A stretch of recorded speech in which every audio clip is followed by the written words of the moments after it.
next one is Caleb. Okay, I'll do narration. Yeah, I'll do the voice line.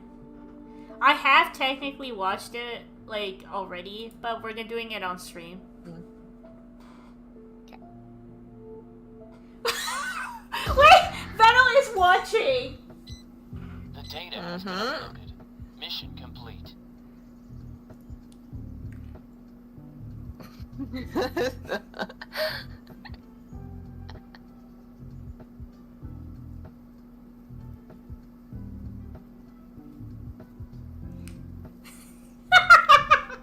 Okay, finally I'm free from my overtime shift.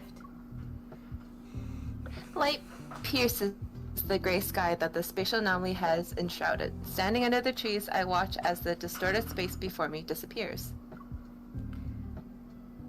For unstable, strange anomalies, hunters must promptly investigate and eliminate their energy sources. That's why my workload has increased recently. Yes, Are guys. you free to stop by the old house? Yes, guys, that is my name for Caleb, okay? Temptation, because that's what he is, a temptation. Why are you there? And when did you return to Lincoln? Why didn't you tell me? Let's meet up. I also need your help with something. That's it? The ruins of our old house were cleared away a while back. Why is Caleb there? Man, I love how she drives a motorcycle. I slow down as I approach the familiar street on my motorcycle. As I turn the final corner, a rooftop, familiar yet strange, catches my attention. Isn't that where our old house used to be?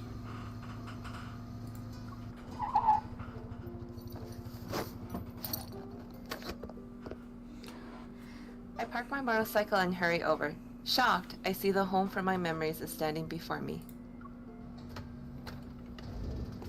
Oh my god, what is he wearing? I get to see full view The of... scent of dry... I get to see full view of his butt. The scent of dry wood hangs in the air as I push open the gate to the front yard. I make my way inside and step over the stacks of wooden planks scattered across the ground. A tall figure is on a ladder by the window. Caleb is wearing white gloves and hammering a nail into... Huh? I didn't hear the last part. Oh. A tall figure is on a ladder by the window. Caleb is wearing white gloves and hammering a nail into the window frame. I think you cut out at one point. Cut out. You're here. The news said the Hunters Association is busy dealing with all those anomalies lately. I was worried you might be swamped with work. He has sweat. There's sweat on his arm. Yes, his skin is glistening with sweat. I'm looking at the butt, Don. I get to see it. Oh, and his increased chest by 0.613. I will not forget. Oh my lord, did you write that down or something? No, I have that He tilts his memorized head in and my raises- head. I have that memorized in my head. He tilts his head and raises his chin in my direction. Screw. I bend down to take a screw from the bag on the ground. I hand it to him, and the electric screwdriver whirs it for a moment. Should we really be talking about that? Now we can really see his chest. Now we see it. What do you want to talk about then? Did you eat? What did you have? Was it good?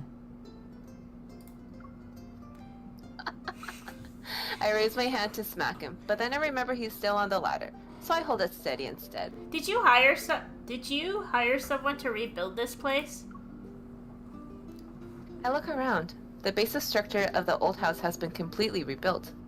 Only some of the interior is still unfinished. Why did you guys put him in tight clothes? This is not good for my sanity. I hired a professional See, team. he's romantic. He They rebuilt it to rebuilt the the point where old it's almost house. an exact copy. Okay. He's so romantic. And you're only telling me about this now? Would you join them if I told you earlier? I might as well wait until the house had taken shape. So I'm here to be your cheerleader? I deliberately raised my arms to do an exaggerated cheerleading pose. Oh boy. You're so cool. You're so smart. Go, Caleb. Go, go, Caleb. Ugh. Oh, I'm cringing.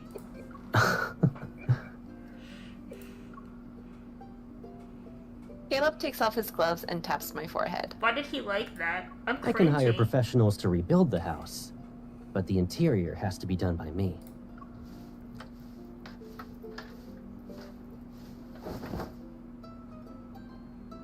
With sweat dripping from his face, he climbs down the ladder. I pick up a bottle of water from the ground, open it, and give it to him. I watch as he tilts his head back for a few sips. So Caleb, the master builder, finally realized he needed an assistant for the renovations. Caleb, the I Bob didn't want to builder. bother a busy hunter like yourself with something simple. You might not find it worth your time.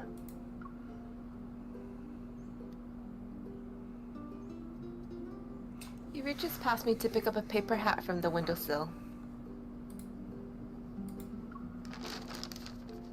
I feel a slight weight on top of my head. Looking up, I can only see the brim of the hat. That's why I decided to let you paint the walls. Okay. He moves behind me and ties an apron around my waist. Besides, it's a task that should be done by 2 people. My heart skips a beat as he leans down. We make eye contact as he glances up. I lower my gaze and mutter under my breath. I think you got too used to bossing me around when we were kids. Now you want to relive the good old days? Do you need a reenactment to remember who was actually bossing people around? Okay, this sounds like me. I am the bosser. He gives me a Oh, here, let me scroll. He gives me a knowing look. He gives me a knowing look and memories flash through my mind. I feel a twinge of guilt. I used to constantly pester him into helping me with all sorts of things. Ahem. We have a lot of walls to paint. If we don't start soon, we'll run out of time. And since we're on the topic of reminiscence, I actually invited you here to help me remember how this place used to be furnished. I pick up the paint roller, coat it with latex paint, and start applying it evenly to the wall. This color is similar to the original one. It's not really popular anymore. I had to visit several stores before I found it. I question services in my mind. After pondering for a bit, I glance at him. I purposely act nonchalant. What about the furniture? You can't possibly find stuff like the original. Exactly like the original. I found some old photos that were taken inside the house. I already brought them to a furniture store to have custom pieces made. Caleb, are you rich?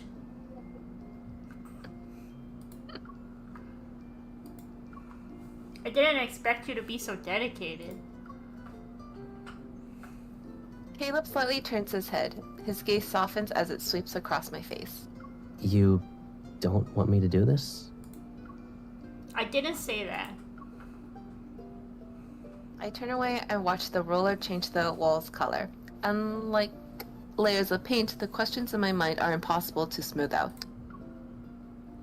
Is he doing this just because he misses the past?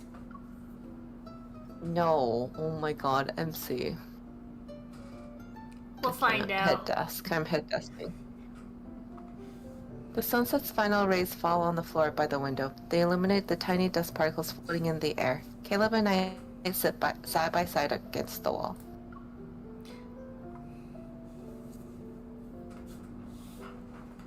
While the room is still empty, scenes from our life here seems to materialize. Wait, pause. Come on, Infold. You could have shown an empty room. This is not empty.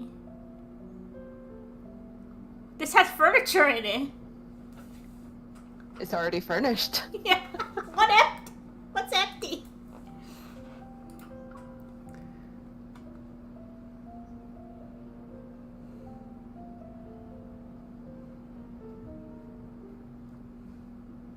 If Grandma could see this, she'd be happy, right?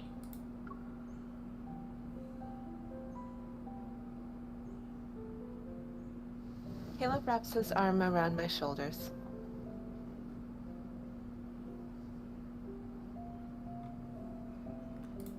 Yeah, she would.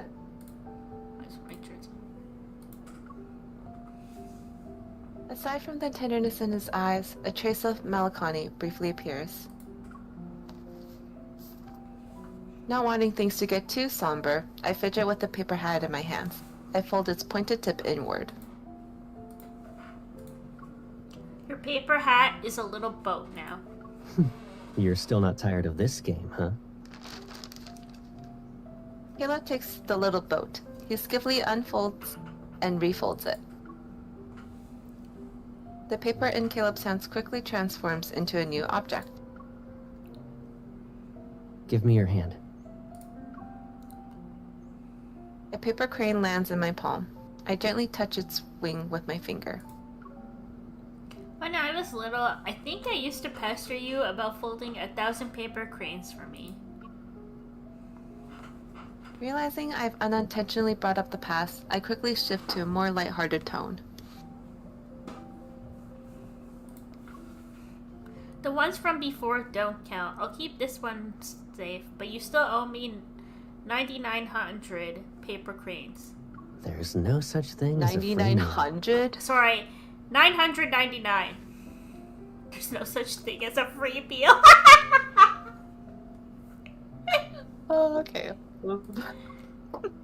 Who said anything about that? Don't you think your accommodation tonight should come with a fee?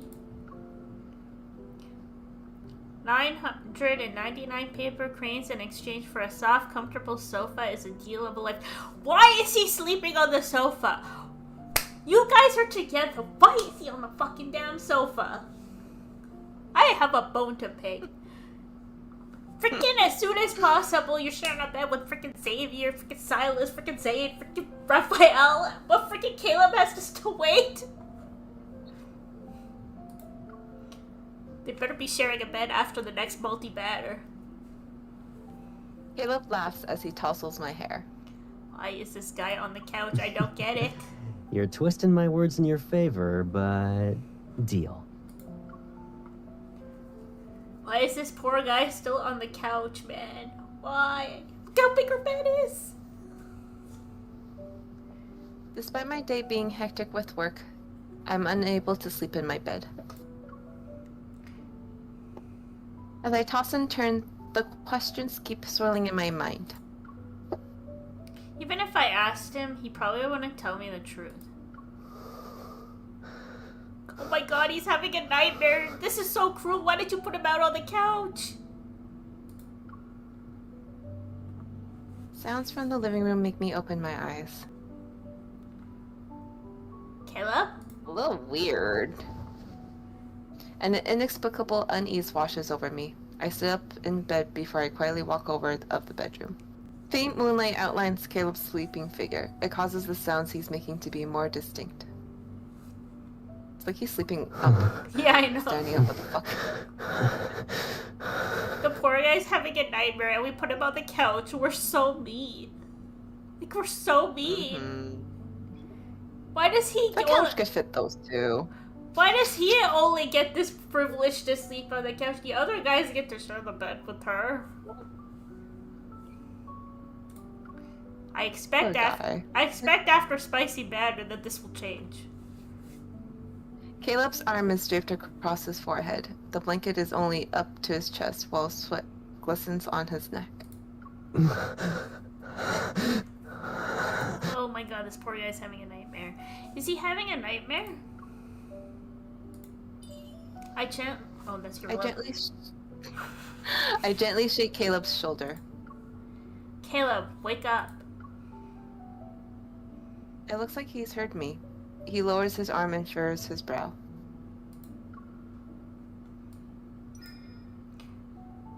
I touch Caleb's forehead. He opens his eyes and his gaze slowly focuses on what's around him. The breathing, man, the breathing. Did you have a bad dream? He averts his gaze, yet he holds my hand that's resting on his forehead. It was a confusing dream. I can't remember it well, now that I'm awake. Go back to bed. Excuse me? He releases... He releases my hand and pats the back of it twice as if to reassure me. As expected, a voice answering my question. I sit down on the carpet beside the sofa. What's wrong? I'll stay until you fall asleep. Girl, just take him to the room. Let him lay on the bed. You both can lay there together. Are you treating me like a child? It's nice to be a kid every now and then. You'd always sneak me out to go on little adventures after I had nightmares. We'd play in the garden. Caleb looks taken aback for a moment. It's as if he didn't expect me to talk about the memories from when we first met. Why did you bring that up all of a sudden? Probably because it was the time when I most frequently had nightmares.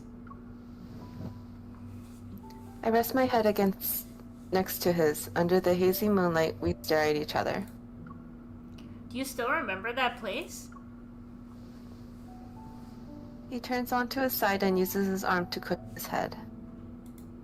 How could I forget? I wanted to escape to that place as much as you did. That was a small garden behind the shelter. It only had a few playgrounds, worn down by the elements. During the Cornell Rift catastrophe. Now I'm having a stroke. That place became even more... What the fuck? Derelict because of rampaging wanderers. I don't understand why we can't just use normal English. Like, does the MC really think in these complicated words? I don't think so. But for children, broken slides, seesaws, and swings were more appealing than a shelter filled with crying fear. And here I thought you were comforting me because of my nightmares. In reality, you were just using me as an excuse for your adventures. Luckily for us, you were a very effective excuse.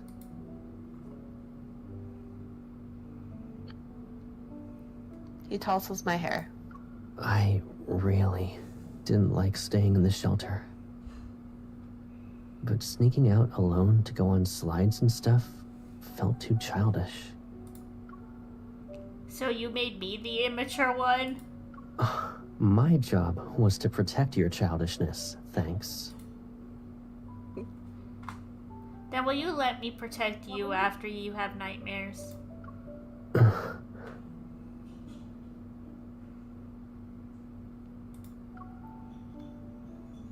Caleb is stunned, but he quickly regains his lighthearted smile.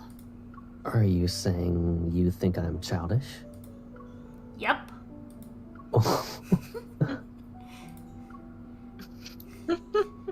I poke his face. An actual mature person wouldn't refuse to admit they had nightmares.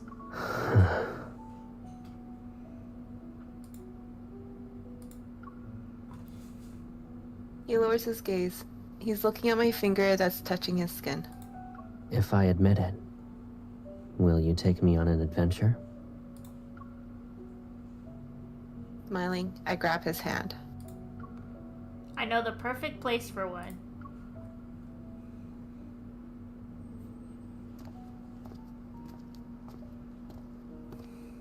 The next day, Caleb and I travel across most of the city to reach an area that's become unfamiliar to us. The shelter from the corner of catastrophe has long since vanished in the city's reconstruction. The roads, nearly devoid of people, become narrower as we walk. Did it get demolished already? I mutter under my breath.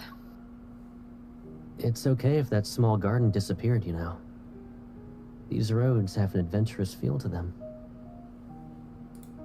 And if we run into a wanderer, that'd definitely make me forget my nightmare. I know he's trying to comfort me with jokes, but I'm hoping that the place with our shared memories still exists. If fighting wanderers works, you're welcome to become a hunter. I guarantee you'll only have sweet dreams. Okay. But I feel like I heard that before. What, becoming a hunter? The last part. Several words suddenly resurface in my mind. Ah. I think... I remember now. You were the one who said it. Rolla, I promise to take you to a real paradise someday. It'll be a place with only sweet dreams. I move my head dramatically while mimicking teenage Caleb's voice. A hint of embarrassment gradually appears on his face. That's a cool outfit. I like this outfit. Even though years have passed, you still remember that?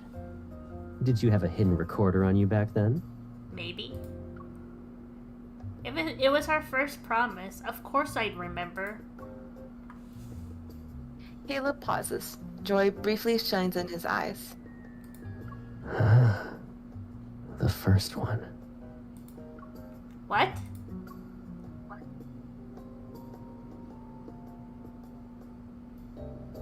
His warm hand grabs mine as he leads me forward. Come on. Maybe that place is still there. Resolved, we walk faster towards the end of the alley. The alley emits a faint, pinkish-purple glow. As I step into that light, the ground beneath my feet suddenly vanishes. Oh, that's the background from his myth. What awaited me wasn't the fall I had expected. I'm greeted by a weightless sensation.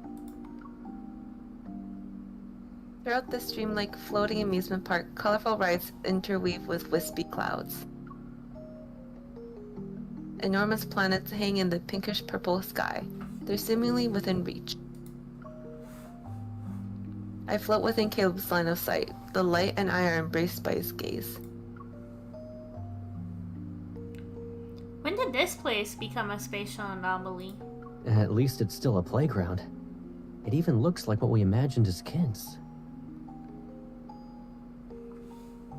In this weightless space, Caleb floats towards me with effortless grace. It's unlike my unsteady wobbling.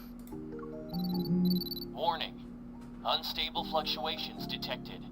Please locate the energy source and eliminate it. This place is huge. We're just floating around. Who knows how long it will take us to find it? Perfect. Now, we have enough time for an adventure. If you don't want to float away, don't let go of me.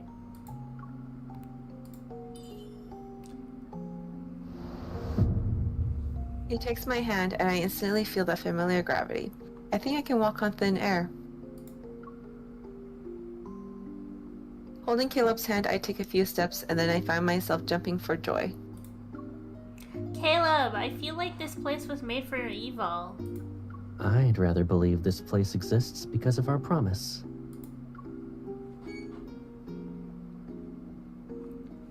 He leads me through the air as brilliant, colorful amusement park rides float around us. Each one seems to be capable of bringing endless delight. This does feel like a place where only sweet dreams could exist. Is there anything you'd like to try? I look around, but my mind inappropriately leaps to the amusement park in Skyhaven. My heart aches with an inexplicable pain. The memory suddenly reminds to the moment when his brushed against my ear. That burning sensation returns. Okay, MC. Okay. I lower my gaze and point to the least conspicuous attraction among all the rides. The merry-go-round. I want to ride that one.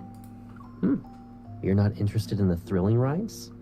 You dragged me to each and every one of them last time. That's why I want to go on the ride we didn't get to.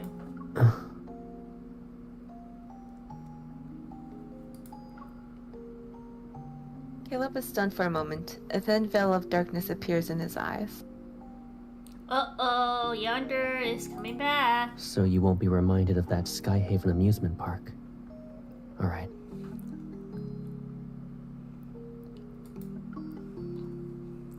Caleb carefully tightens his grip on my hand and walks towards the merry-go-round.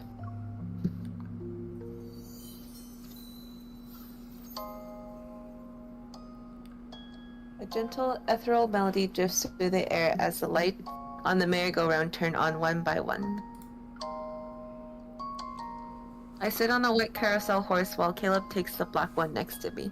Do you remember the first time we went to that little garden? There was only a broken toy horse lying on the ground.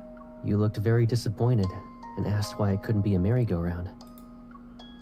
Then you used your e-ball to make the toy horse float. You let me sit on it before you spun it around. Unfortunately, I wasn't good at using my evol back then. The horse did one spin before collapsing. You fell. The horses rise and fall in a steady rhythm, and our gazes meet at shifting heights. Don, we're on your favorite ride. As my white horse slowly rises, I look at him. Caleb, I wanted to ride this because when I think back to those days, everything seemed more pure. What do you mean by pure, exactly? If I could, I'd go back to those days. Two people who met in a shelter. They were growing up together, without being so close to each other. His black horse rises and our positions are reversed. As he looks at me, a somber fire burns in his gaze. That's Yearning. my idea. The yearning is purity. back.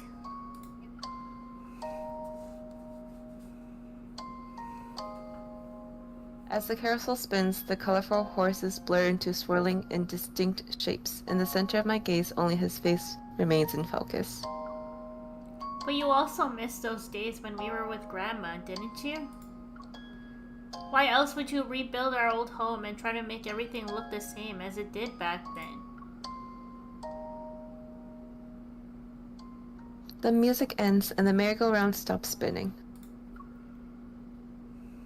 The black and white horses return to their original positions.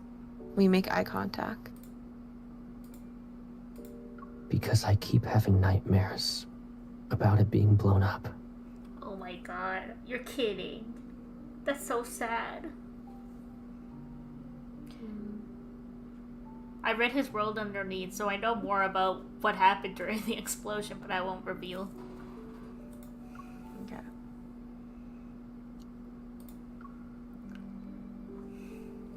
The calmer his voice is, the clearer the unconscious sounds he made during his nightmare are in my mind. I thought the nightmares would stop if I rebuilt our old home.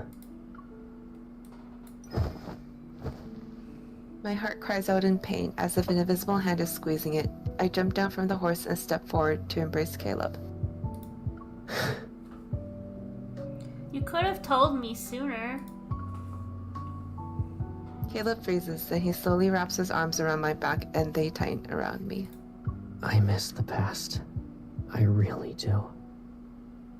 But I want more than that. King of Yarding. In his embrace, I look at him. It won't be just the past. Didn't we go on an adventure? Yeah. Any adventure we have here will turn into sweet dreams at night. Right? My hunter's watch suddenly sounds an alarm. The energy source has appeared. Caleb points at something nearby. Is that it? I look in the direction he's pointing and see a tiny paper crane. Its colors are illuminated by light as it glides diagonally above the clouds.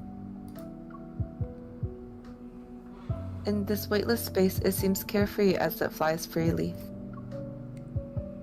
I'm surprised a paper crane is the energy source for a massive place. Maybe it contains all the wishes and energy of the person who folded it. That's a lot of wishes and energy that Caleb had. Okay. Caleb says this somewhat thoughtfully. Then he immediately lowers his head and talks with his usual tone. Didn't I also use a paper crane to get myself one night at your place? One night on the freaking Making the couch. same paper crane. One night on the couch. You didn't add the couch part. Sorry, I can't get over that. You promised me 1,000 cranes. Don't try to get yourself out of that. He laughs, grabs my hand, and pulls me towards the cloud. Let's deal with your mission first. Then we'll go home so I can continue making them.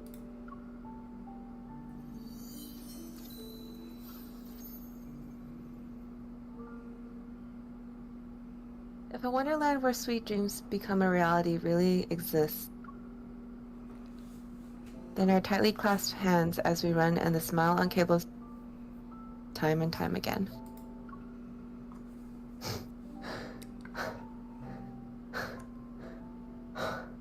What the heck? At the cloudy edge of the amusement park, we catch up to the paper crane. I reach out and it lands in my palm. I do like Caleb's BGM too, and it's playing right now. Ugh, I love the song. Mm-hmm. Once I remove its energy, this place will disappear. You're having second thoughts? Does anyone want a Wonderland to exist for a short period of time, especially one that only offers sweet dreams? The old garden from our childhood never gave us any nightmares, right? I pause and turn to look at him. His gaze is bathed in a soft light. Whether a dream is good or bad depends on the people who appear in them. If you're in every dream I have from now on, it's okay if this place disappears. Holy shit, Caleb. He really is obsessed. It feels like soft, fluffy clouds have wrapped themselves around my heart, and an expanse of tenderness protects it as it races with joy. Okay, express that to Caleb, though. Don't just put him on the couch. Express that to Caleb. Yeah, okay, see, you're annoyed about the couch as much as I am. I'm annoyed that she doesn't express her emotions to him enough. Jeez. Because of our resonance, the energy within the paper crane transformed into countless shimmering particles flow through our bodies. As they disperse, the clothes that Caleb and I are wearing unexpectedly transform to elegant formal wear. Is this what it feels like to be in a fairy tale? What it feels like to be in a wedding. Caleb smiles and pulls me down to lie beside him. The clouds part as our bodies sink, and they quickly envelop us again. Then, let's stay in this fairy tale for a while longer. I want to stay for forever with you. I raise my hand, my fingertips touching the soft, wispy clouds. The delicate strands dissolve into nothingness. Well done, aren't you happy you got this card? This magical place is slowly fading away. I decide to say the words that have been swirling in my heart for so long. Finally! Caleb, an old little garden can transform into a breathtaking wonderland one day. Oh. And even when you rebuild an old house and make it look exactly like it did back then, you'll realize everything inside is new. He raises his hand and slowly intertwines his fingers with mine. Relationships between people can become something new as well, right? Only if that's what you want. I want it. The fading clouds pass through our joined hands as midsummer's radiant glow sets the sky aflame. And the person beside me shines as bright as summer's morning sun. Tell him that! Oh, Jesus Christ, MC. I can't. She never tells him anything. Everything we've experienced today will be in my dreams. Let's make this dream even more unforgettable. Let's release the paper crane we folded into the deep space. That paper crane will be lonely if we leave it as is, though. You wanted me to fold you 1,000 paper cranes when we were kids. What about now? How come your voice softened all of a sudden?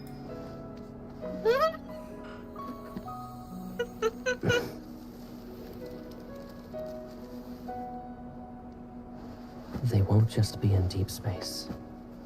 They'll live on in my dreams.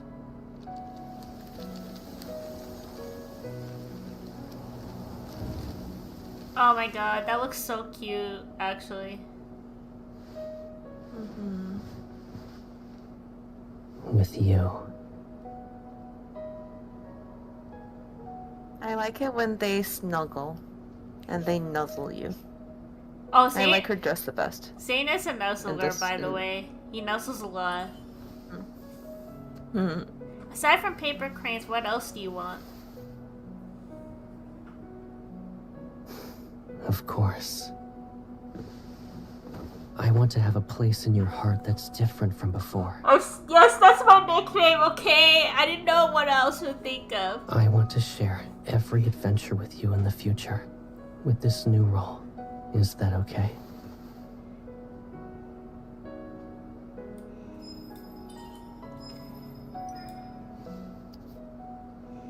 That's the future I hope we'll have, Caleb.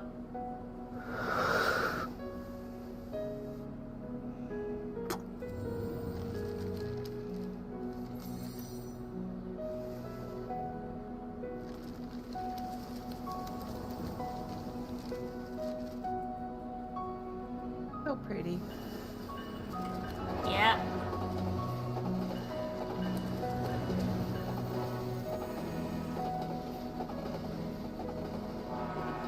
Want to do something more adventurous?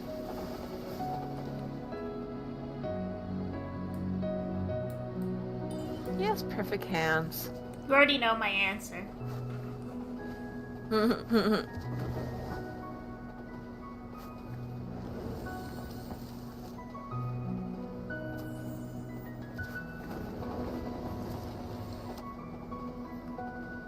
Adventures that only existed in dreams have become today's reality.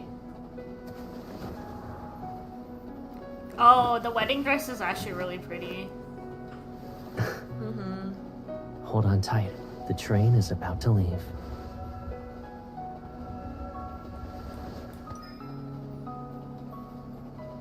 Once we leave this place, we'll fulfill our vows Are to we each already other. doing that? The future is right now.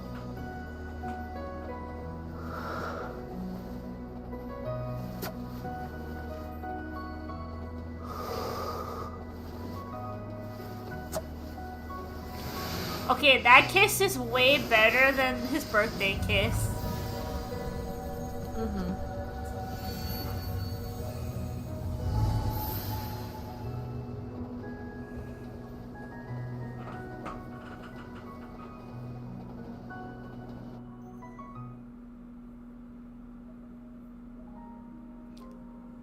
After the dreamlike amusement park disappears, the true appearance of the area is revealed.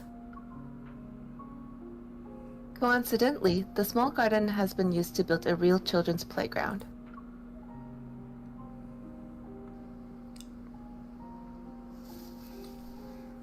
On this afternoon with clear skies, sunlight bathes the small yard. Wearing a wide-brimmed straw hat, I crouch down while holding a young sapling. Caleb's shadow falls over me as he holds a shovel. He puts soil into the small hole he dug for the sapling. That's good. Let it go, and we'll see if it stands. Let it go, let it go. Sorry, he's not saying. I slowly release the sapling, and it doesn't fall. Under the sunlight, its tender green leaves seems to glow. I hear saplings grow incredibly fast. It might be taller when you visit again. Oops, I did not mean to pause. I was like, why are you pausing? I meant to click next. Caleb hands me a watering can before picking one up himself. He crouches down beside me to water the little sapling. It's a shame the tall pagoda tree is gone. We used to measure our heights against it. When you were worried about not growing tall enough, you'd stand under that tree every week. I had to carve a mark for you with my pocket knife. Caleb sets down the watering can and presses his fist against his lips. Why is Caleb's outfit so good? Let me tell you a secret. I was just messing with you when you thought you were growing taller. That's so You couldn't see what I I was know. doing, so I just carved the mark a little higher. You never noticed. Really, Caleb? At this Oh point, my- you've been messing with me my whole life. But you grew taller in the end, right? So it doesn't count. I'm still short. What the frick, Caleb? I'm short. I'm 5'4". Cry. I toss aside the empty watering can and try to tickle Caleb, but he quickly catches my arm.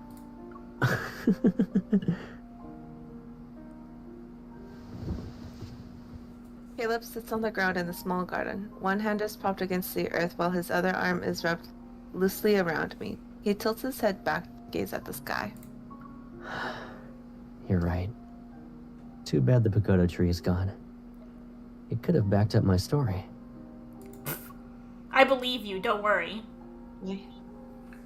My hand pauses before resting on Caleb's shoulder. Don't be sad just yet. This little sapling will grow too. It'll witness many things. Good. Caleb raises his hand and plays with the necklace I gave him. We'll wait for it to grow up together.